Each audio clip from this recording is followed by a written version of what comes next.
Bonjour à tous, élèves en aéronautique. Aujourd'hui, nous allons explorer l'ATA10, qui traite du stationnement, de l'amarrage, du stockage et de la remise en service des aéronefs. Décomposons cela ensemble. L'ATA10 se concentre sur la gestion des avions lorsqu'ils ne sont pas utilisés.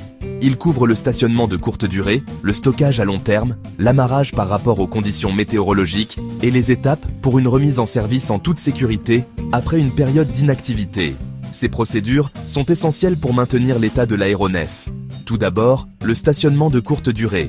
Il s'agit de choisir les emplacements de stationnement appropriés en fonction du type d'avion, d'utiliser des cales, des housses de moteur et des équipements de protection pour les sondes et les roues. Il faut s'assurer que tout est correctement sécurisé.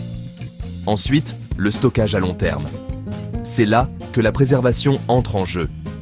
Il est nécessaire de vidanger les fluides, de protéger contre la corrosion et de maintenir la batterie chargée. Il s'agit de prévenir l'usure lorsque l'avion n'est pas en vol. L'amarrage est essentiel pour les avions stationnés à l'extérieur, surtout par vent fort. Cela signifie utiliser des sangles et des ancres pour maintenir la stabilité de l'avion.